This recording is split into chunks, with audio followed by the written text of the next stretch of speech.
त्यानंतर नारायणपूर असं नाव दिलं गेलं, त्याची माहिती आपल्याला तिथं गेल्यानंतर मिळते.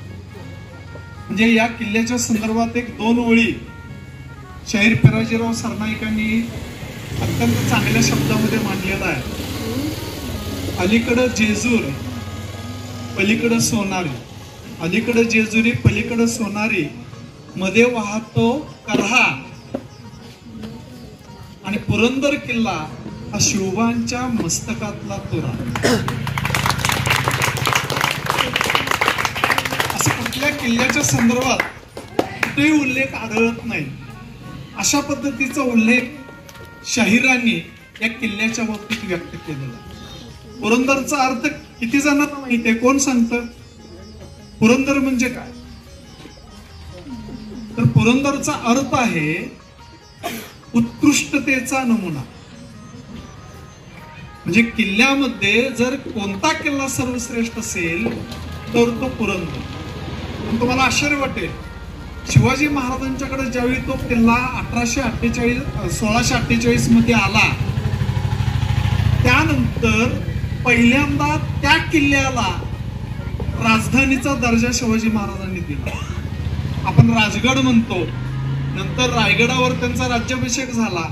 हे जरी खरं असलं तरी सुद्धा इतिहासामध्ये ही नोंद आहे की पुरंदर हा उत्कृष्टतेचा नमुना असणारा अवघड किल्ला म्हणून छत्रपती शिवाजी महाराजांनी या किल्ल्याला राजधानीचा दर्जा दिलेला. आता आपण किल्ला फिरलो, परंतु त्या किल्ल्याला लागूनच वज्रगड किल्ला आहे. वज्रगड किल्ला आणि पुरंदर किल्ला याच्यामध्ये चर खणलेली आहे. म्हणजे नैसर्गिकरित्या आहे ते खंदक आहे, मोठं खंदक आहे, आणि नैसर्गिकरित्या तो खंदक आहे. परंतु तो एकमेकाशी जोडला गेलेला असल्यामुळं शिवाजी महाराजांनी वज्रगडापेक्षा पुरंदर मोठा, म्हणजे उद्या शत्रूंनी जरी वज्रगड जिंकला तर पुरंदरावरून तोफांचा मारा करून वज्रगड सुद्धा किल्ला घेता येईल, अशा पद्धतीने त्याचं नियोजन शिवाजी महाराजांनी केलेलं. एवढंच नव्हे, किल्ल्यावर पाण्याचा जो प्रवाह आहे हे एकूण 50 पेक्षा जास्त तळी, की ज्याला पद्मतळी असं म्हणतात, 50 पेक्षा जास्त पद्मतळी या पुरंदर किल्ल्यावर आहेत. आज त्यातले नैसर्गिकरित्या शुद्ध स्वरूपात 30 ते 35 पाझर तलाव आजही या किल्ल्यावर आहेत. म्हणजे वज्रगड धरून सांगायची भूमिका ही आहे की छत्रपती शिवाजी महाराजांनी, म्हणजे यादवांच्या काळामध्ये 11व्या शतकामध्ये हा किल्ला बांधला गेला. शिलाहार राजा शिळ दानशिळ सर्वज्ञपणे सुशीळ सकाळात देव धर्म गो ब्राह्मण करावया संरक्षण हृदयस्थ झाला नारायण प्रेरणा केली. या भूमीच्या ठाई धर्म रक्षा ऐसा नाही, महाराष्ट्र धर्म राहिला काही तुम्हा कारण. म्हणजे छत्रपती शिवाजी महाराजांचा गौरव करत असताना सुद्धा समर्थ रामदासांनी अचूक शब्दामध्ये शिवाजी महाराजांच्या जीवनाचं, त्यांच्या कर्तृत्वाची मांडणी केलेली आपल्याला दिसते. आम्ही 4थीला इतिहास शिकलो, शिवाजी महाराज हे निरक्षर होते म्हणून आमचे गुरुजी आम्हाला सांगायचे. परंतु शिवाजी महाराजांना 9 भाषा येत होत्या हे आज पुराव्यानिशी सिद्ध होत आहे. आणि नुसतं शिवाजी महाराज नव्हे तर छत्रपती संभाजी महाराजांना 13 भाषा येत होत्या. 13 भाषा लिहायला येत होत्या आणि वाचायला येत होत्या. असा जगज्जेता छत्रपती संभाजी महाराज सुद्धा शिवाजींच्या पोटी छावा म्हणून जन्माला आला हे विसरून चालणार नाही. ज्या संभाजी महाराजांचा जन्म पुरंदर किल्ल्यावर झाला. आणि म्हणून लक्षात घ्या, अशा लोकांचा इतिहास यांच्या संदर्भात कविभूषण जे लिहिलेलं आहे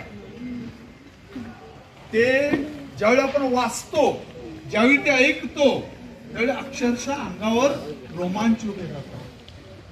इंद्रजिमी जृंभ पर बाढव सहंब पर रावण सदंब पर रघुकुल राज है पवनवारी बाहपर संबुरती नाहपर त्यो सहस बाहपर रामद्विज राज है दावाद्रुम दंड पर चितामृग झंड पर भूषण वितुंड पर जैसे मृग राज है तेज तम अंश पर कन्न जिमी कंस पर त्योबलेंच बस पर शेर शिव राज